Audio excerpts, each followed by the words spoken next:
힘든 상황이라 할지라도 하나님께서 점점 더 돋는 해와 같이 복을 더하셔서 누리게 하시겠다라는 의미로 이 아브라함에게 그 이름, 무명의 이름을 유명한 이름으로 바꾸어 주시겠다고 약속을 하신 것입니다.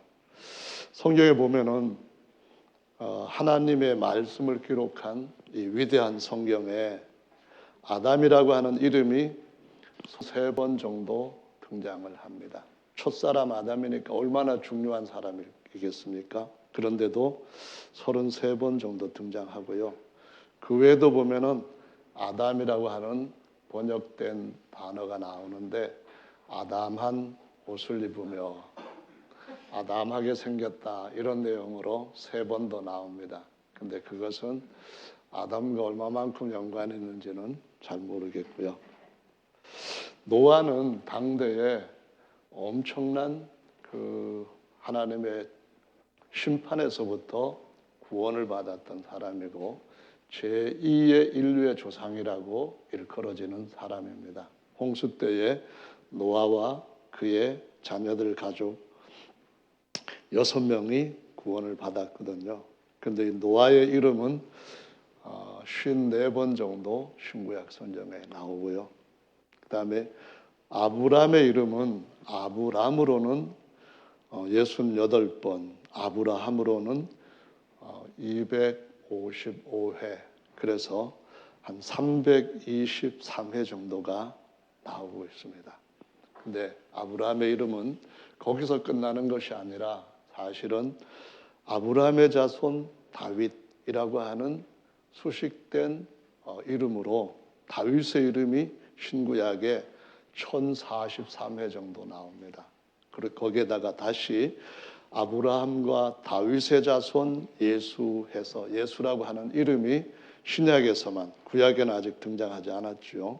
히브리식 이름 말고 헬라식 이름으로만 1470회 정도 나옵니다.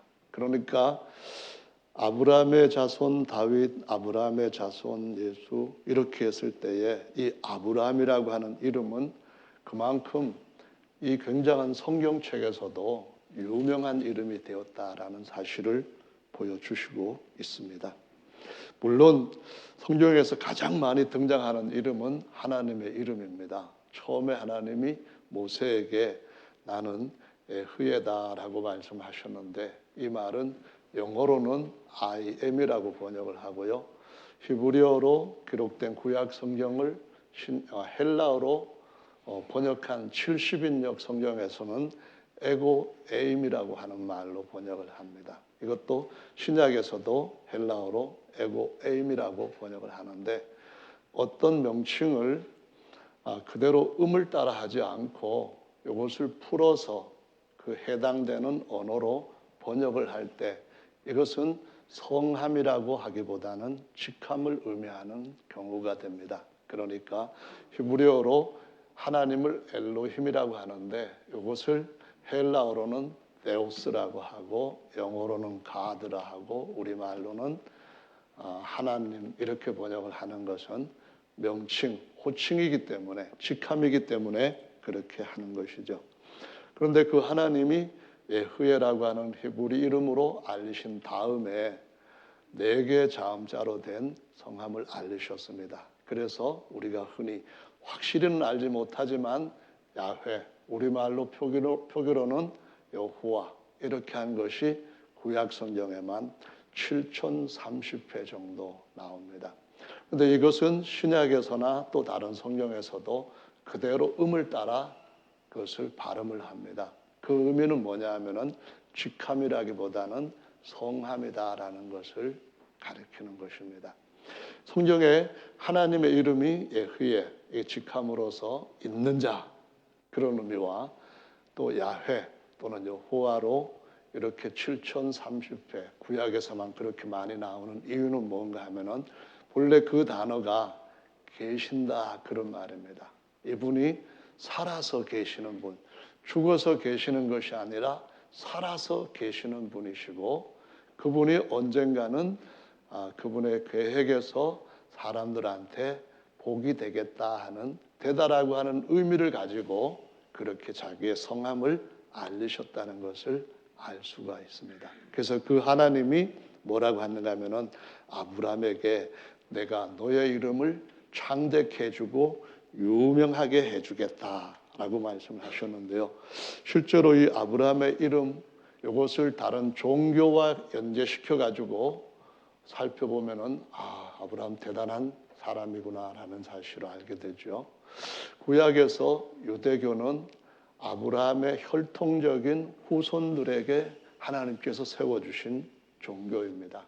그래서 이 유대교가 구약의 모세를 통하여서 예수님 오실 때까지 하나님의 백성들이 믿는 유일한 종교였습니다.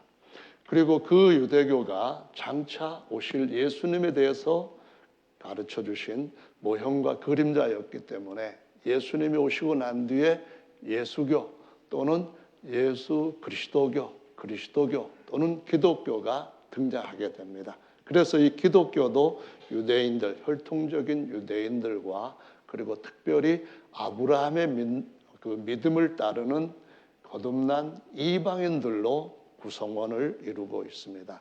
그래서 기독교 또는 교회도 아브라함의 영적인 후손들의 종교다라고 성경에서 증거를 하고 있는 것이죠. 뿐만 아니라 이 6세기, 7세기에 등장했던 이슬람교 역시 아브라함의 혈통적인 후손, 그러니까 아브라함의 하갈의 후손과 사라의 후손들 중에서 특별히 하갈의 후손들로 이루어진 그러한 종교인데 같이 아브라함을 조상으로 모시고 있습니다. 기독교는 한 33%의 지구의 인구의 수를 차지하고 있습니다. 반면에 이 이슬람교는 약 지구에서 한 22% 정도의 그 사람들을 차지하고 있습니다. 그러니까 아브라함의 후손들의 종교가 얼마나 많은 그런 비율을 차지하고 있는가라는 것을 통해서도 하나님 아브라함의 이름을 창대케 하신 것임을 알 수 있습니다. 하나님을 믿으면은 또한 아브라함의 믿음을 따르면은 저와 여러분들도 창대케 하실 줄로 믿습니다. 아멘. 앞으로 여러분 10년, 20년 후에 유명한 이름들이 되시기를 바랍니다. 어떤 분야의 최고의 이름들이 되시기를 바랍니다. 물론 악명 높은 널리 알려진 악한 이름이 아니라 선한 이름으로 유명한 이들이 다 되시기를 바랍니다. 아브라함에게 하나님께서 주신 복 중에 땅에 있는 복들도 굉장히 큰 것이지만 더 중요한 것은 하나님 나라에 들어가서 영원히 살게 되는 복이라는 말입니다. 그래서 하나님께서 하늘에 들어가서 살게 될 사람들 중에 아브라함의 후손들이 얼마나 될까 하는 것을 성경에서 찾아보시면은 정말 굉장히 숫자가 많다는 것을 알고 놀라게 됩니다. 아담으로부터 시작을 해서 아브라함 이전까지 하늘나라에 간 사람들의 수를 한 단 추수 이렇게 표현합니다. 다 모아가지고 한 단 정도로 천국 복간에 들어갔다 이렇게 비유를 하는 건데요. 근데 아브라함으로부터 시작해서 예수님 오실 때까지 주로 아브라함의 혈통적인 후손들이 구원을 받고 하늘나라에 들어가게 될 때 그들의 대부분 99.9%가 다 아브라함의 후손들입니다. 그리고 신약의 교회가 이제 물과 성령으로 거듭나서 같이 하늘에 들어갈 때 2000여 년 동안 신약의 교회 구성원의 대부분 99.9%가 다 신령한 아브라함의 후손들입니다. 그런데 이 약 구약 시대와 신약 시대 4000여 년 동안에 천국에 갈 백성들의 수를 한 단이라고 표현하고 있습니다. 아브라함 이전의 조상들 중에 구원받은 사람은 한 단이, 아까 표현을 잘못했는데요. 그 표현은 한 단에 불과했는데 아브라함으로부터 해서 육적 아브라함, 신령한 아브라함 이 4000년 동안에 구원받은 사람들의 수는 한 단에 비교가 안 될 정도로 아주 엄청난 본추수에 해당되는 양만큼의 구원받은 자들이다라고 표현을 합니다. 그러니까 그 아브라함이 얼마나 복을 많이 받은 사람이겠습니까? 그런 이제 장차 예수께서 다시 오시고 하나님 앞에 구원받지 못한 모든 사람들이 노아의 홍수처럼 다시 한번 심판을 받고 이제 거룩한 백성들만 1000년 동안 예수님과 부활의 자녀들이 다스리는 왕국에 들어가게 된다고 예언되어 있습니다. 그때 들어가는 다스림을 받은 혈통의 백성들도 99.9%가 아브라함의 후손들이라고 말씀합니다. 아마 99%가 될지는 모르겠습니다. 그리고 거기에서 다시 하나님이 깨끗하지 못한 사람들을 다 걸러내시고 영원히 번성할 수 있는 그러한 후손들을 새하늘 아래 새 땅에 들어가서 살게 하시는데 그때에 영원토록 번성할 사람들도 역시 아브라함의 후손들이 99.9%를 이룰 것이라고 말씀합니다. 그러니까 하나님께서 아브라함한테 하신 약속이 얼마나 놀랍게 이루어지는가 하는 것을 성경 전체를 아시는 분들은 깨닫고 놀라지 않을 수 없습니다. 그러면 놀라기만 하면 우리가 하나님의 말씀을 읽은 보람이 있을까요? 그것보다 중요한 것은 아브라함에게 주셨던 그 복을 하나님은 아브라함의 믿음을 따르는 모든 사람들한테 주시고자 하신다는 사실을 믿는 것입니다. 그렇게 저와 여러분들이 하나님 앞에서 복받게 되시기를 예수님의 이름으로 축원합니다. 아멘. 2절 말씀에 보시면은 내가 너로 큰 민족을 이루고 내게 복을 주어라고 말씀합니다. 민족을 이루는 그 자체는 큰 복이 아닙니다. 그것은 생육하고 번성하는 것이 하나님께서 우리 몸 안에 만들어 놓은 것이고 계속 반복되는 것이기 때문에 어떻게 보면은 자연스러운 것입니다. 자연은 아닌데 하나님이 지으신 것인데 너무나 오랫동안 그럴듯하게 반복되는 이치다 보니까 자연스럽다라고 말을 하는데요. 그럴 연자를 쓰는 거죠.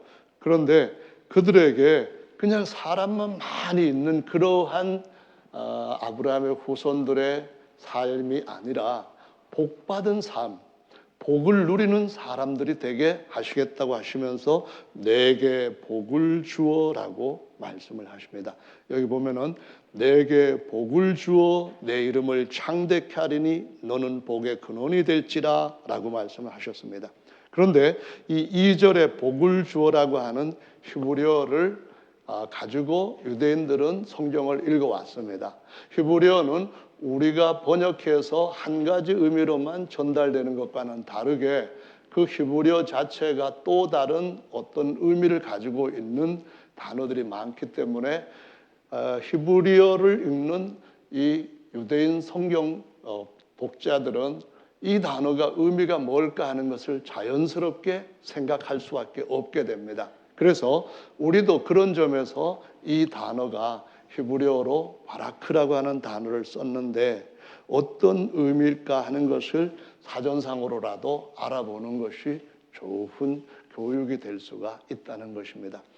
사전에 보면은 이 단어는 놀랍게도 그 의미가 첫 번째로는 무릎을 꿇다 그런 의미를 갖고 있습니다. 무릎을 꿇다. 이 말은 아브라함의 아들 이삭이 장가들 때가 되었는데 아브라함이 그 색시를 구하게 하기 위해서 충실한 종을 자기 옛날 고향에 색시를 구하러 보냈습니다. 그때에 아브라함의 종이 하나님 앞에 기도를 하면서 약대한테도 무릎을 꿇게 합니다. 이 약대가 무릎을 꿇었다 하는 말은 이제 가는 일을 좀 쉬겠다 하는 그런 의미도 되는데 원래 이 바라크라고 하는 단어의 의미는 무릎을 꿇을 때에 거기에서 복을 받을 수 있다 하는 의미를 같이 포함하고 있다는 겁니다. 그래서 아브라함의 종이 뭐라고 얘기하는가 하면 하나님 앞에 기도할 때 이렇게 기도합니다. 하나님 아버지, 제가 여기에 처음 물 길러 오는 여자한테, 그런 처녀한테 나한테 물 좀 주세요 그랬을 때에 나한테 물만 주는 것이 아니라 이 열필의 약대한테도 마음껏 물을 마시도록 해주겠습니다 하는 여자가 있다면은 내 주인의 아들 이삭의 배필인 줄로 하나님께서 정하셔서 보낸 줄로 믿겠습니다 했는데, 아니 그냥 나그네한테만 물 떠다 주는 것도 깊은 데 내려가서 자기 양떼에게도 물을 먹여야 되기 때문에 엄청 여자로서는 전혀 몸으로 힘든 일인데, 그 약대가 물도 엄청나게 먹는 것들인데 열필한테다가 양껏 다 먹이겠다 하는 그 리브가의 말을 듣고, 이 여자야말로, 이 처녀야말로 아브라함의 복을 받을 만한 여자다 해가지고 다 그 집에 들어가서 내 주인이 아들이 하나 독자가 있는데 이렇게 해서 색시를 구하러 왔습니다. 마음이 어떻게 생각하시는 거 했더니 오케이 해가지고 아브라함의 며느리가 되는 일을 볼 수가 있습니다. 여러분, 복 준다 하는 그 말씀이 본래 처음에는 무릎을 꿇는다 하는 단어로 의미가 시작됐다 하는 것을 기억하시기를 바랍니다. 아멘. 그 다음에는 보면은 이 단어가 그래서 축복하다 이 말이 됩니다. 이 복을 주다는 말인데, 우리말로는 복을 주다는 말인데 무릎을 꿇으면 하나님이 복을 주신다 그 말이에요. 성경에 보면은 무릎을 꿇는다는 의미 중에 가장 중요한 것은 하나님을 인정하고 그분한테 경배하고 그분에게 따르겠다 하고 그 고백을 하는 것을 의미하는 것이죠. 그래서 거기에서부터 복을 주다라고 하는 단어가 나오고, 복 받고 난 뒤에 비로소 하나님의 약속을 이렇게 잘 지키시는구나. 아브라함한테 개인한테 하신 약속을 그 위대한 창조주께서 영원토록 그렇게 엄청나게 지키는 걸 보니까 하나님이 모두에게 약속을 신실하게 지키겠구나 하는 그런 의미로 깨달을 수 있는 계시가 거기에 있다라는 것을 보여주시고 있습니다.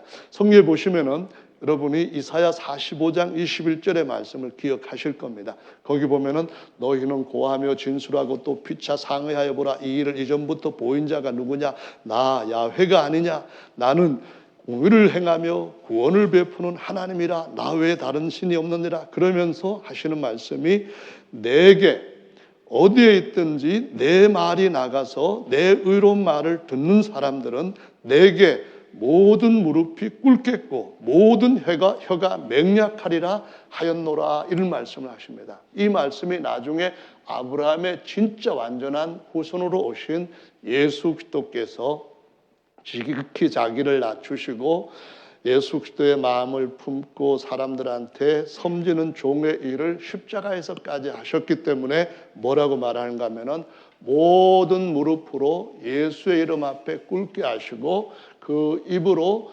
예수님을 주라 시인하겠다면서 이 아들을 모든 이름 위에 더 뛰어난 이름으로 모든 복을 다 물려받는 하나님의 후사의 머리가 되게 하셨다라고 말씀하시고 있습니다. 그래서 저와 여러분들의 이 복 받는다 하는 것이 첫째로 우리한테 어떤 의미로 주님께서 교훈을 하시는지를 생각하면 좋겠습니다. 아멘. 그런데 이 바라크라고 하는 똑같은 단어가 다르게 사용되고 있는데 의미가 보통 비슷하게 다른 것이 아니라 완전히 반대되는 의미도 있다는 겁니다. 열왕기상 21장 10절이나 13절의 말씀에 보면은 똑같은 바라크를 사용했는데요. 거기 보면은 어떤 비류가 일어나서 하나님의 기업을 팔거나 다른 사람한테 영원히 넘기면 안 된다 하는 그러한 나봇이라고 하는 의로운 사람이 있었는데 그 사람에 대해서 막 거짓말을 증언을 합니다. 근데 왜 그렇게 했는가 하면은 아합이 그 땅을 자기 포도원으로 만들고 싶었는데 나봇은 하나님께서 말씀하신 대로 이거는 내 것이 아니라 하나님이 우리한테 맡기신 것이니까, 그리고 다른 얘기 넘기지 말라고 했으니까 왕이라 할지라도 그러면 안 됩니다. 저는 못합니다. 그랬더니 비류를 세워가지고 증언을 하게 하면서 뭐라고 말하게 했는가 하면은 저가 사람들 앞에서 하나님을 저주하였습니다. 하나님을 저주하였으니까 또는 왕을 저주하였으니까 그건 당연히 하나님이 죽이라고 한 말씀대로 이거 죽어야 될 사람입니다 하고 얘기를 합니다. 그때 저주하다라고 하는 단어가 바라크입니다. 놀랍죠? 한 단어가 복이 될 수도 있고 한 단어가 저주가 될 수도 있다고 하는 사실을 보여주는 것은 정말로 우리가 그냥 우리 성경을 읽어가지고서는 이해를 하지 못하는, 깨닫지 못하는 조금만 더 주의해야 될 중요한 부분이라는 말씀입니다. 욥기 말씀에 보면 1장 11절에 하나님이 욥한테 복을 엄청나게 많이 부어주었어요. 말씀대로 순종하고 어떤 일에든 하나님과 동행을 하니까 하나님이 복을 막 사방 천지에 널리도록 주셨다는 말씀이에요. 그래서 하나님이 그 하나님 앞에 참소하러 왔던 마귀한테 자랑을 하십니다. 너 어디 갔다 왔냐 했더니 세상 여러 군데를 두루 돌아다니다가 왔습니다. 그러는 거예요. 왜 돌아다녔을까요? 참소할 거리를 찾기 위해서 돌아다니는 거죠. 마귀는 그 일이 자기의 본업이니까요. 그러는데 이 두루 돌아다녔는데 그러면은 혹시 나쁜 것만 본 것이 아니라 내 종, 의로운 종의 것도 보았느냐? 그렇게 물어보십니다. 그때 이 욥이 아니라 마귀가 하나님 앞에 뭐라고 말씀하시는가 하면은 욥이 복을 받아가지고 하나님께서 복을 주시는 대로 거기에 비례해가지고 하나님한테 의로운 척 하는 겁니다. 제가 잘 살펴봤는데 바로 그런 거예요. 그래서 만약에 그 욥에게 있는 모든 소유물을 다 하나님께서 뺏어버리시면은 그러면 정녕 그가 하나님을 대놓고 대면하여 욕을 하리다라고 말씀합니다. 그때 이 욕하다 그 말이 바라크라고 하는 똑같은 단어입니다. 하나님께 복을 많이 받았는데 하나님 앞에 찬양하는 사람 누구나 다 하지요. 그런데 복 안 주고 줬던 복까지 뺏어버리면은 그 사람 반드시 욕합니다. 하나님 욕할 거예요. 이렇게 나옵니다. 그래? 그럼 네가 한번 뺏어봐라 했는데 욥이 욕하지 않고 그분은 찬양받으실 이로다 이렇게 나옵니다. 다시 2장에 가서 보면은 5절에 이제 주의 손을 쳐서 그의 뼈와 살을 치소서라고 말합니다. 재산 다 없어져도 하나님 앞에 무릎 꿇고 찬양하니까 그러면은 그에게 있는 몸을 한번 쳐보라는 겁니다. 그래서 머리에서부터 발끝까지 악창이 나고 뼈가 쑤시는 것 같이 아픈 고통이 찾아왔습니다. 도무지 견딜 수가 없는 고통이 찾아왔으니까 옆에서 보던 아내가 너무 고통스럽고 너무 화가 나가지고 이렇게까지 되었는데 자식 다 10명 죽고 재산 다 날아가고 당신은 이제 언제 죽을지 모르는 고통 가운데서 신음소리만 하고 내고 있는 판에 그래도 하나님 앞에 순전함을 지키겠느냐? 하나님을 욕하고 죽으라. 이렇게 하는 일이 일어난 겁니다. 그래서 이 일이 왜 일어났는가 하면은 주의 손을 펴서 그의 뼈와 살을 치소서. 그러면 정녕 그가 하나님을 대면하여 바라크하리다 이렇게 나왔습니다. 그런데 욥은 우리가 복을 받았는데 어려움도 받지 않겠느냐. 나는 하나님 앞에 끝까지 무릎을 꿇을 것이다. 끝까지 하나님 앞에 찬양을 할 것이다.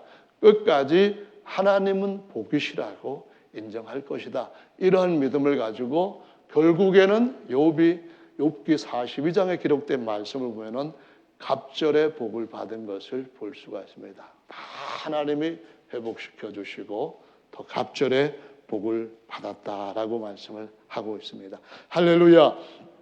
그래서 2절에 있는 이 말씀을 따라 내가 내게 바라크를 주어라고 하는 말씀은 우리의 마음이 어떠하냐에 따라 가지고 하나님 앞에 복을 받을 수도 있고 하나님 앞에 저주할 수도 있다 하는 사실을 보여주고 있는 굉장히 중요한 구절이라는 말씀입니다.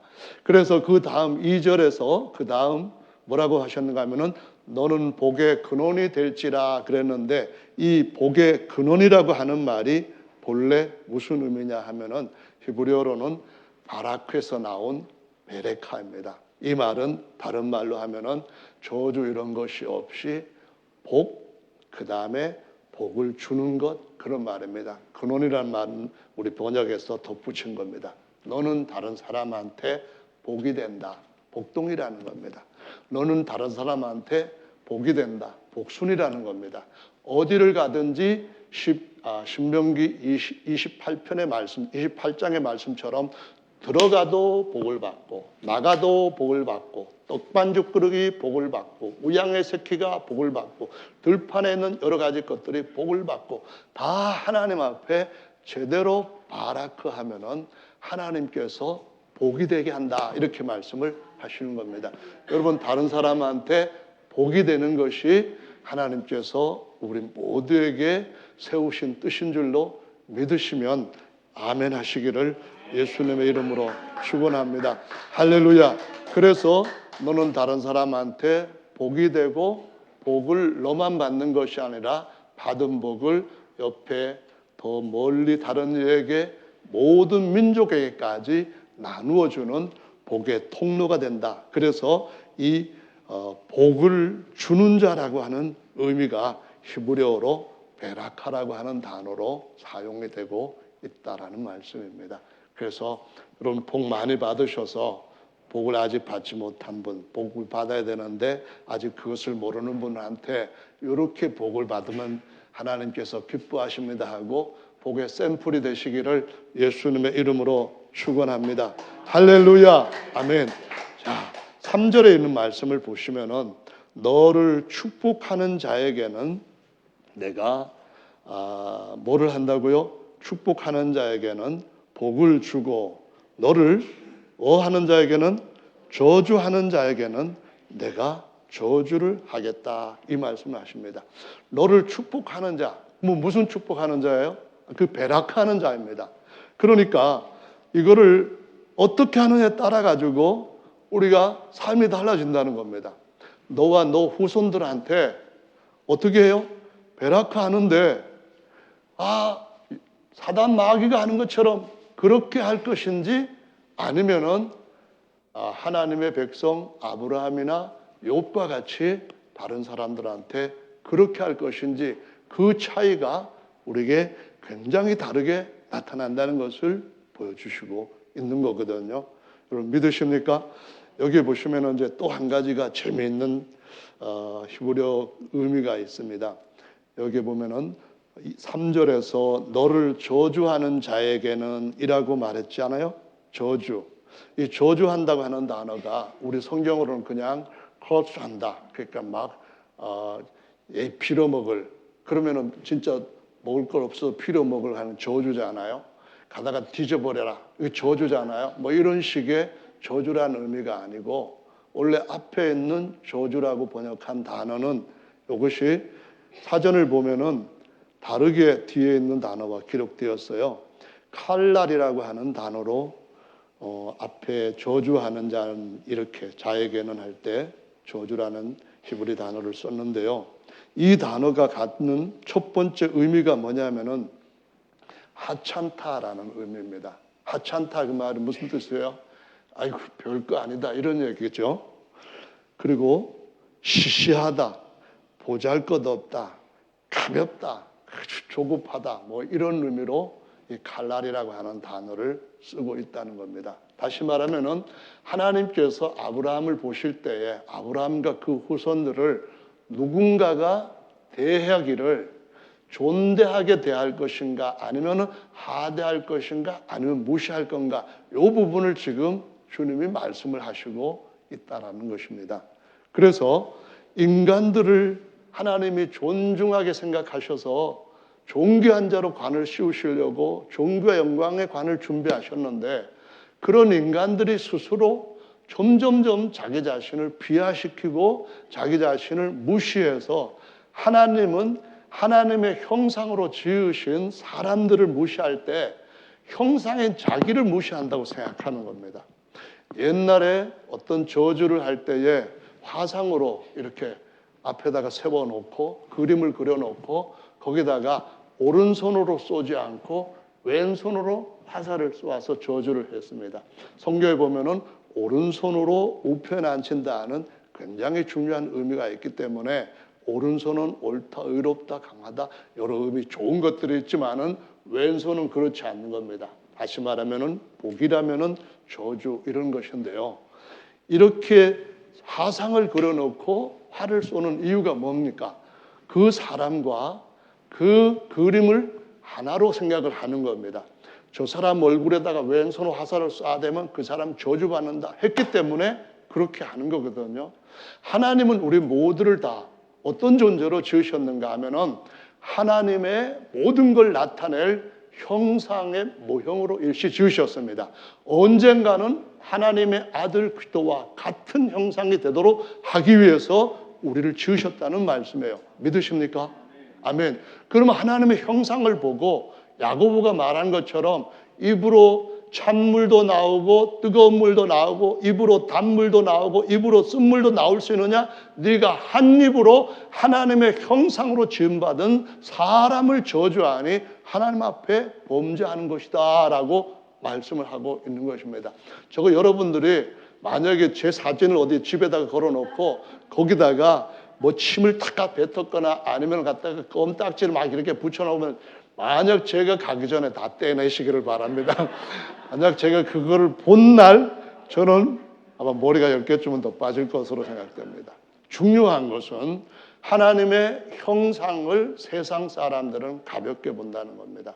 세상 사람들에 대해서 인간적인 시각으로 볼 때 인간의 가치가 얼마나 하찮은가 하는 것, 시시한 존재인가, 정말 보잘것없는 존재인가 하는 것을 며칠 전에 생로병사라고 하는 언제인지 모르겠는데요. 그 프로그램에서 제가 한번 봤습니다. 성경에는 원래 사람을 제 마음대로 살 때 하나님 앞에 무릎 꿇지 못하고 자기가 하나님 앞에서 신처럼 잘못된 행동으로 교만해질 때에 하나님께서 그를 하루살이 같은 인생아 이렇게 욥기에서도 하루살이 같은 인생이라고도 말하고 이사야서에서도 하루밖에 못 사는 주제에 호흡이 그냥 여기 붙어 있다가 숨 끊어지면은 호흡이 끊어지면은 그러면은 숨이 끊어졌다 해가지고 목숨 다 했다 그렇게 말하는 그렇게 볼 것 없는 존재들이 이 말씀을 하십니다. 실제로 과학적으로도 보면은 인간은 정말 보잘것없는 존재라는 생각이 많이 들어요. 왜 그러냐 하면은요. 요즘 보면은 균들 중에 하나는 박테리아가 있고 그보다 더 작은 바이러스 같은 것이 있잖아요. 근데 요즘 의학에서 사람들에게 관심을 갖게 되는 그러한 연구 분야가 사람들의 성질이 왜 저렇게 다른 사람과 다를까 하는 것을 조사를 해봤더니 이유 중에 하나가 장 내에 세균들이 유익균들의 수가 부족해가지고 성질까지 못되게 나오더라. 그렇게 그 연구 결과 나와서 그러면 사람들한테 유익균이 더 장내에 말하자면 여기 자루에 그 똥자루에 뭐 더 많은 균들 좋은 것들이 있게 하려면 어떻게 하는가 하는데 아무리 과학자들이 다 세계에서 한 자리에 모여가지고 연구를 해도 균 하나 만들어내지 못하는 존재들입니다. 그래서 궁여지책으로 어떻게 하는가 하면은 거기다가 유익균을 이식을 시킨다는 거예요. 그럼 어떻게 유익균을 이식시킬까요? 좀 더러운 방법입니다. 뱃속이 유익균으로 가득 찬 사람, 승질머리 좋은 사람의 똥을 받아가지고, 그 설교 시간에 그거 말하면 안 되나요? 여러분, 그냥 이 배설물을 잘 버리는 것이 건강의 비결인 줄 아시기 바랍니다. 그걸 받아가지고, 그거를 배양을 해서, 이걸 갖다가 요만한 캡슐에다가 딱 집어넣어가지고 먹이는 겁니다. 당신 그 속에 요걸 집어넣어야 됩니다 했는데, 그게 뭔데요? 물어보면은 유익균입니다. 그런데 유익균 보입니까? 안 보여요. 유익균 정말 작기 때문에 박테리아보다도 더 작기 때문에 이게 사람 똥 안에서 기생하는 거기 때문에 이것이 박테리아보다 작게 보이지도 않는 거기 때문에 거기 집어넣으려면은 같이 뭘 넣어야 되는 거예요? 대변을 취해가지고 이렇게 집어넣어서 딱딱하게 해가지고 캡슐로 사람들 뱃속에다 집어넣는다는 거예요. 여러분, 우리 인생이라고 하는 것이 뱃속에 보잘것없는 균들 이런 것들이 우리의 삶의 승질머리를 바꿀 수도 있다고 하는 것을 생각해 보신다면은 인간이 하나님 앞에서 바른 자리에 있지 아니하면은 하나님 앞에 무릎을 꿇어야 할 때 꿇지 않고 같이 얼굴을 뻣뻣하게 해가지고 하나님 앞에 바라크할 때에 욕하고 저주할 때에 이 인생이 균들보다도 못한 무가치한 인생이라는 사실을 알아야만 됩니다. 여러분 그렇지 않습니까?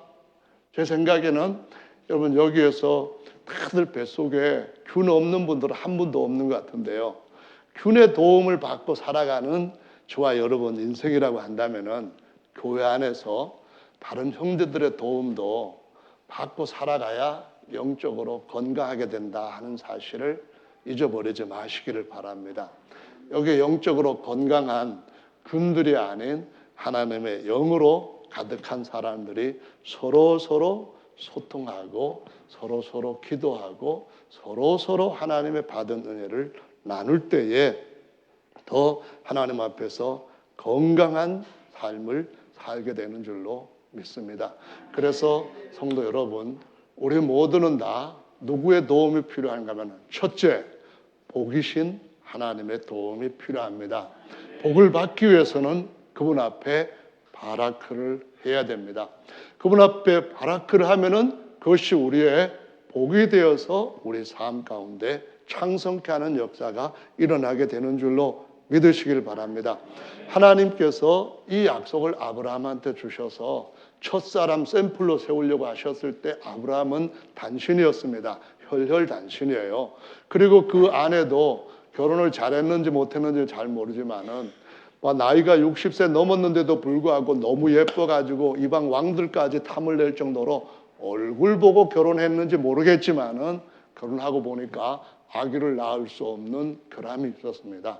그런데도 불구하고 그에 대해서 끊어져야 될 텐데도 불구하고 아브라함과 그의 후손들로 인하여서 그 믿음의 조상으로 세워진 아브라함의 이름을 창대케 하셨다는 것을 확실하게 보여주시고 이걸 보고도 못 믿겠냐? 그래서 볼 수 있고 믿게 하기 위해서 아브라함한테 먼저 뭐라고 확실하게 믿게끔 하셨는가 하면은 히브리서 6장의 말씀에서 12절부터 기록된 말씀을 보니까 그가 게으르지 아니하고 믿음과 오래 참음으로 말미암아 약속들을 기업으로 받는 자들의 본받는 자가 되게 하셨다. 이런 말씀하시면서 아브라함에게 하나님의 약속하실 때에 맹세하여서 자기보다 더 큰 자가 없으므로 자기의 사심을 두고 맹세하셨다는 겁니다. 나는 있는 자다. 나는 살아있는 자다. 내가 없어지지 않는 한 내가 너를 부를 때에 내가 그냥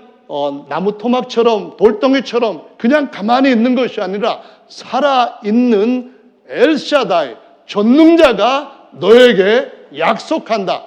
언제든지 살아있는 나를 두고 맹세한다. 내가 너에게 복주고 복줄 것이다.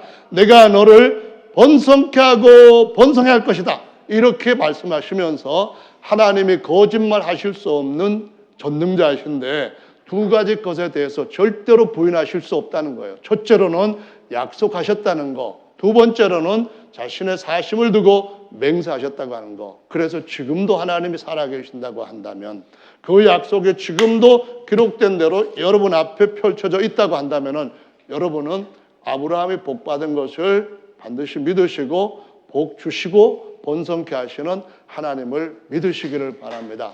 정말 복받는 비결이 그 하나님을 믿는 것이고 믿는 것은 그 하나님 앞에 1차적으로 무릎을 꿇고 결과적으로 찬양할 때까지 나가는 것입니다. 할렐루야. 왜 찬양합니까? 아니 자기 아들을 낳지 못하는 그 아내가 그 떡두꺼비 같은 아들을 90세에 낳아서 안겨줬는데 이삭이 이름이 웃음이라고 하는 이름으로 지어진 이름인데 얼마나 좋았으면 그렇게 불렀겠습니까? 그냥 하하하하 웃으면서 웃는 그 자체가 하나님께서 자기에게 복을 얼마나 많이 주신 분인가 하는 경외감과 신뢰를 사랑을 보여주는 이름이 된 것 아니겠습니까? 그래서 성도 여러분, 첫째로는 하나님을 믿으셔야만 됩니다. 하나님 앞에 복 주시는 분으로 믿고 바라크를 어느 쪽으로 택할 것인가를 지혜롭게 선택해야 되는 줄로 믿습니다. 할렐루야. 그래서 복 받기 위해서 첫 번째 그분을 믿어야 됩니다. 그 약속과 맹세를 믿어야 되고 두 번째로는 그럼 어떻게 되냐면은 복 받을 장소로 떠나야 된다는 겁니다.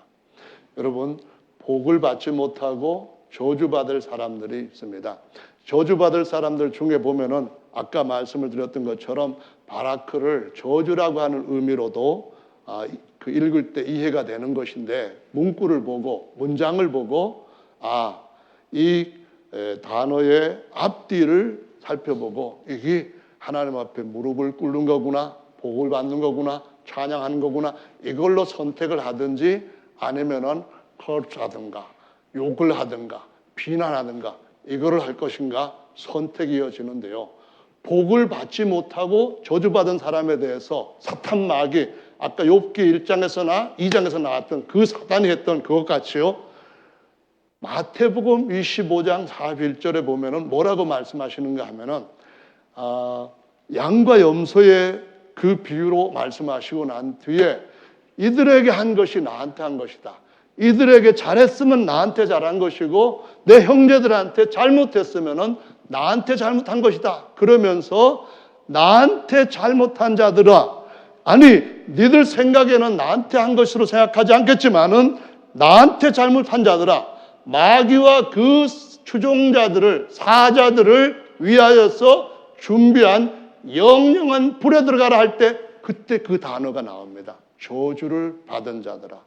그리고 그 반대로 나한테 한 것처럼 형제들한테 한 것이 나한테 한 것처럼 하나님께서 인정하시면서 나한테 이렇게 선하게 한 자들아, 복받은 자들이라 하면서 하나님 아버지께서 창세전부터 너희를 위하여서 예비해 놓은 나라를 상속하라 이렇게 말씀을 하고 있습니다.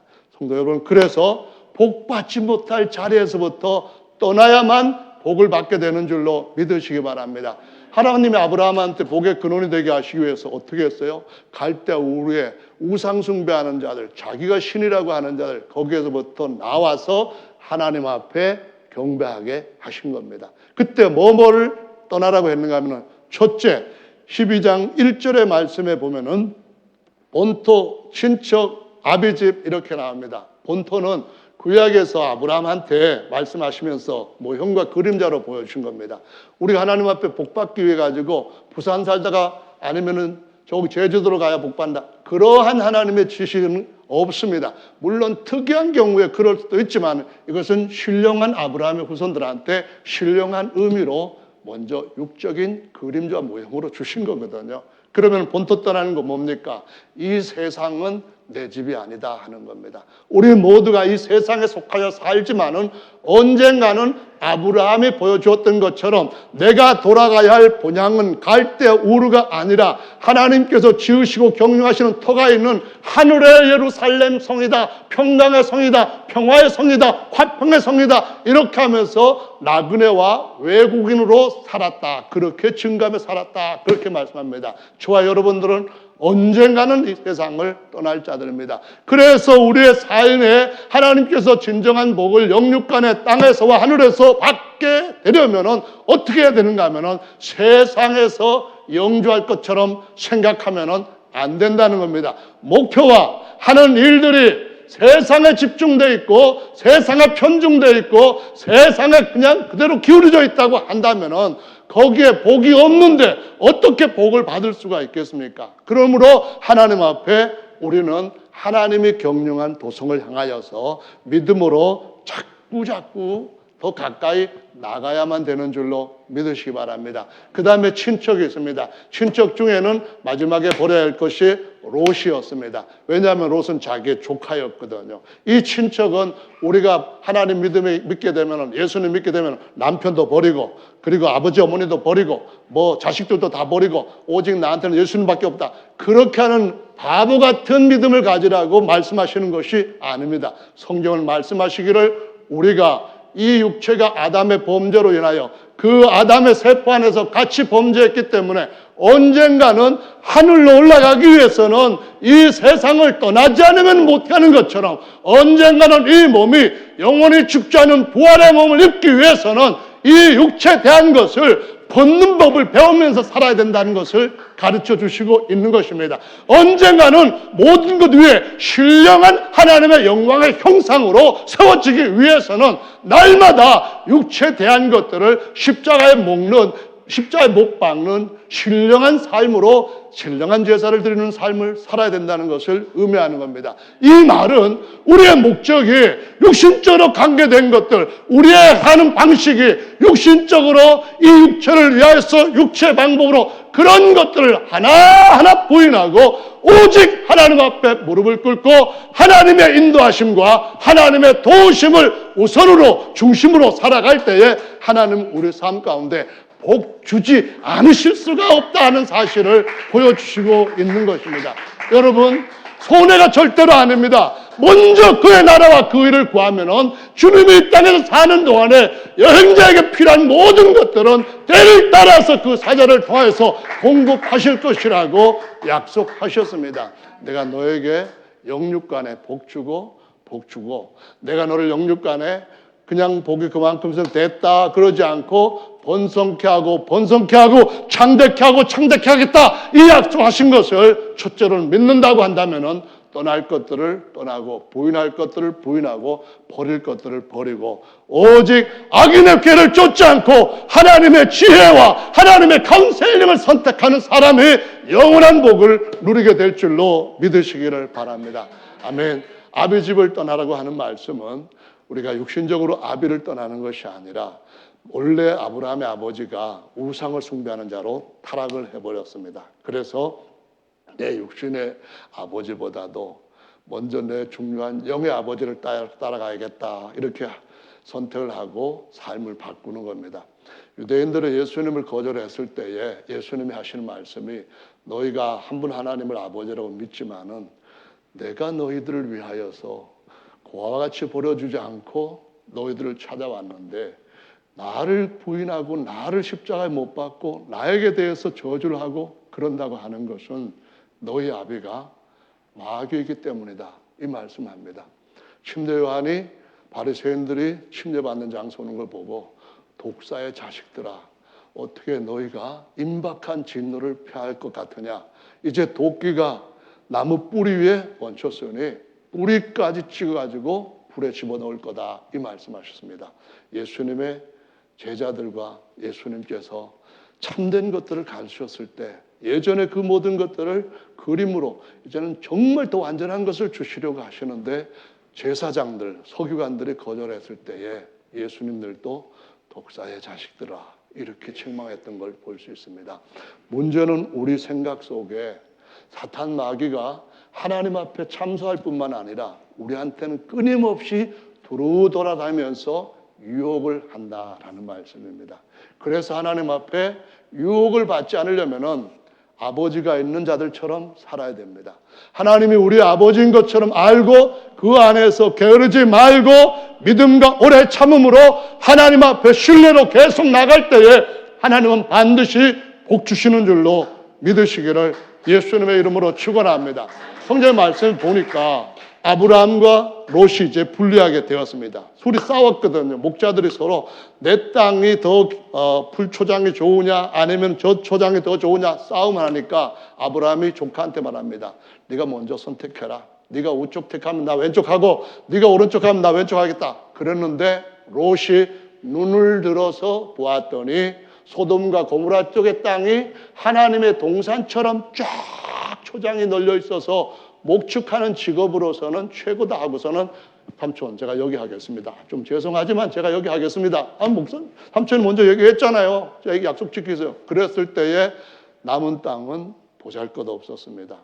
그런데 하나님께서 아브라함에게 말씀하시기를 아브라함아 롯이 떠난 후에 하나님이 아브라함에게 나타나셔 말씀하시기를 눈을 들어 초장 아닌 들판을 바라봐라. 여기에 온갖 먼지들만 휘날리는 각박한 땅이지만은 내 후손들을 이 티끌처럼 많게 해주겠다 말씀을 하십니다. 롯은 장막을 점점점 옮겨가서 결국은 소돔성에서 이방인이었음에도 불구하고 판사의 지위까지 얻는 성공을 합니다. 그런데 창세기 18장에서는 아브라함은 내 강한 연합군 군대를 이길 만큼 복을 받은 사람인데 19장에 보면은 롯은 거기서 나오지 않으면은 저주받은 자들과 함께 멸망받을 위기에 처하게 됩니다.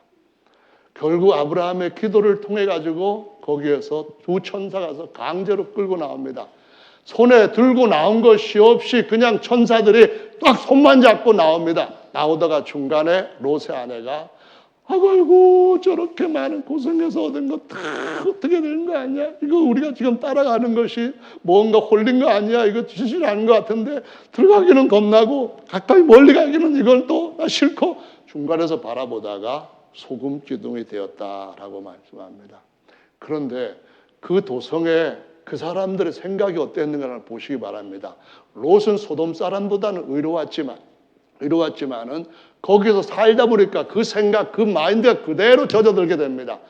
두 천사를 보고 외국에서 온 아주 멋있는 남자들을 해가지고 소돔이란 말처럼 그 동네 젊은 것들과 그 성의 젊은 것들과 나이 든 남자들이 다 모여가지고 그 두 사람 끌어내라고 우리가 같이 성관계 하겠다 하고 난리를 친 겁니다. 그때 롯이 뭐라고 말했습니까? 내 집에 온 손님들 보통 사람도 아니니까 그러지 말라 하면서 시집까지 아니한 딸 둘이 나한테 있으니까 내 딸 둘을 너희에게 내주겠다. 밤새도록 너희가 원하는 대로 하라. 말이 됩니까? 성경에 이런 내용이 기록됐다는 것이 얼마나 부끄러운 모습입니까? 그런데 이것을 아버지가 자기가 사랑하는 두 딸한테 그렇게 하겠다고 제시를 하는 생각 자체가 얼마나 그 도성에서 물든 사상이 비열하고 추잡한가 하는 것을 보여주는 것 아닙니까? 근데 결국은 거기서 천사들이 손 하나에 한 사람씩 붙잡고 나왔습니다. 거기 4명이 나왔는데 어머니 돌아가시고 소돔성 멸하고 나니까 이 두 딸들이 뭐라고 한가 하면은 야 우리 시집도 못 가고 이렇게 그냥 고립돼 버렸는데 어떻게 하면 좋겠냐? 뭐 어떻게 할 수 없지만 하면서 아버지한테 술을 먹입니다. 누군지 모르게 인사불성되게 술을 먹입니다. 그리고는 큰딸이 아버지와 동침해가지고 암문을 낳습니다. 둘째 딸이 두 번째 또 들어가가지고 또 자식을 낳습니다. 베남미를 낳습니다. 나중에 아니 첫 번째는 모압이고 나중에 암몬 자손을 낳게 됩니다. 조상을 낳게 됩니다. 보십시오. 하나님의 말씀과 하나님의 법도를 따라가는 거룩한 길을 가는 사람들과 자신의 육적인 눈을 가지고 가는 사람들의 차이가 어떠한가를 보십시오. 이 마음이 어떠하냐에 따라서 하나님이 우리에게 주시고자 하시는 것이 복이 될 수도 있고 저주가 될 수도 있다는 것을 기억하시기를 바랍니다. 하나님이 정말 우리 모두에게 마지막까지 믿음 안에서 잘 지키는 것을 위해서는 7번이나 창세기 1장, 2장에서 하나님 보시기에 좋았더라. 하나님 보시기에 하나님의 눈에 하나님의 시각에 하나님의 판단에 이렇게 한 것처럼 아브라함처럼 눈을 들어서 육체를 버리고 영의 생각, 위의 생각을 따라 눈을 들어서 하나님께서 보여주시는 그대로 선택해 보는 것이 꼭 필요한 줄로 믿으시 바랍니다. 땅의 들판이 아니라 하늘의 그 영화롭고 천사들까지 영원히 다스릴 수 있는 그것을 눈을 들어보면서 주님의 시각을 가지고 선택할 때에 우리는 주님 앞에 영육간의 복을 받고 찬양을 할 수 있게 되는 줄로 믿으시기를 예수님의 이름으로 축원합니다. 마무리를 하겠습니다. 히브리서 말씀해 보면은 11장에 이런 말씀이 있습니다. 한 그릇 식물을 위하여서 장자권을 판 에서와 같이 망령된 자가 있을까 두려워하라 라는 말씀을 썼는데요. 우리가 하나님 앞에서 어떻게 하면은 이 복을 잃어버릴 것인가 하는 것이 성경에 아주 사례들로 많이 나타납니다. 그것은 망령이라고 하는 것은 잊어버린다 그런 것인데요. 성경 말씀에 여러 번 기록되고 또 우리가 그것을 상고하고 또 기록된 것 상고하고 했는데도 불구하고 자꾸 잊어버리는 그러한 영적인 망령이 우리의 삶 가운데 계속 일어날 수 있기 때문에 주님이 그 말씀을 하시는 겁니다. 히브리서 12장에 보시면은 그 말씀은 무슨 말씀인가 하면은요. 민수기 14장 말씀에 보시면은 거기 말씀에 하나님이 불과 몇 개월 안 돼가지고 이스라엘 백성들을 가나안 땅 앞에까지 딱 오게 했는데 12명의 정탐꾼을 보내가지고 그 땅이 얼마나 좋은지를 확인하고 자 우리 다 들어가자 이렇게 하기로 하나님께서 계획을 세우시고 정탐꾼 보내게 하십니다. 가봤더니 세상에 포도송이 하나가 옛날에 산에 가갖고 뭐 짐승 잡아오면 토끼는 이렇게 들고 오면 되지만은 노루 잡으면 이렇게 들고 옵니까?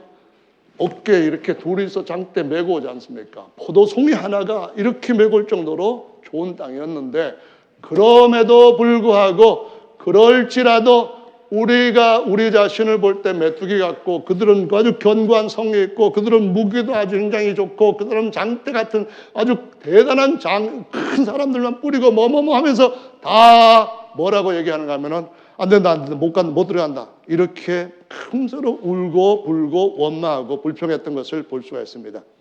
근데 그때 하나님이 14장 28절에 뭐라고 말씀하는가 하면은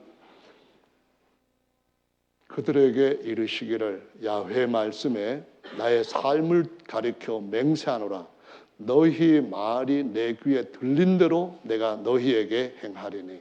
여러분 3절에 12장 3절 창세기 12장 3절에 우리가 복을 베풀면은 주님께서 그 사람한테 복을 주신다고 말씀합니다. 우리가 다른 사람을 무시하고 하찮게 여기고 시시하게 보고 우리가 그를 저주하면은 하나님이 저주를 하시겠다라고 말씀을 하시는 거잖아요. 그럼 우리가 어떻게 해야 되겠습니까? 무조건 다른 사람한테 복 나오는 얘기만 입을 열면은 하나님께서 우리의 삶을 바꿔주실 줄로 믿습니다. 그런데 하나님 귀에 들린 대로 하시겠다 했는데 자꾸 잊어버려요. 여기 보면은 모압 자손, 그러니까 롯의 큰 딸로부터 그 아버지에게서 난 아들들, 그 자손들은 신명기 23장 말씀 보면은 영원토록 하나님의 총에 들어오지 못할 것이다 그랬거든요. 그랬는데 아니 그 모압 자손 중에 하나 룻이 하나님의 총에 못 들은 걸 고사하고 예수님의 족보에 들어오는 여자가 됐습니다. 무슨 얘기입니까? 총에 못 들어온다 했어도 하나님은 그 사람이 다시 마음을 바꿔 알아 그를 제대로 하면은 복으로 바꿔주시는 하나님이시라고 말씀하시는 겁니다. 너희들 중에 20세 이상의 갈렙과 여호수아에는 다 광야에서 엎드려지고 약속의 땅에 못 들어가서 했을지라도 하나님 잘못했습니다. 아유 제가 그 말씀 잊어버렸네요. 이제 하나님 앞에 무릎 꿇고 하나님 앞에 굴복합니다. 하나님의 뜻 따릅니다. 이렇게 했으면은 40년 안에 다시 회복되는 사람이 이방 여자에게도 은혜를 베푸시는 하나님인데 왜 자기 백성한테 은혜를 베푸시지 않겠습니까? 그럼에도 불구하고 끝까지 그들은 원망과 불평을 계속 이어갔던 것을 볼 수 있습니다. 왜 그렇죠? 심해입니다. 모압의 발락이라고 하는 왕이 이스라엘을 저주하면은 이 사람들이 저주받을 거다. 그 발람의 위대한 입술의 권세를 보고 초청을 했습니다. 그런데 하나님이 발람을 그들에게 허락하신 이유는 뭡니까? 내 백성에게 가서 저주하면 너 죽는다. 그렇지만은 가면 가라. 왜 보내셨습니까? 너 가서 입 벌릴 때마다 나는 복으로 바꿔줄 것이다. 할렐루야. 하나님은 자기 백성들 야곱의 허물을 보지 아니하시고 그 백성들이 조금 더 어떤 잘못된 것들 때문에 실족하는 것을 원치 않기 때문에 하나님은 사람이 아니신지라 시건치 아니하시고 하나님은 인자하신지라 하신 말씀을 반드시 지키는 분이라고 말씀하시고 있습니다. 할렐루야.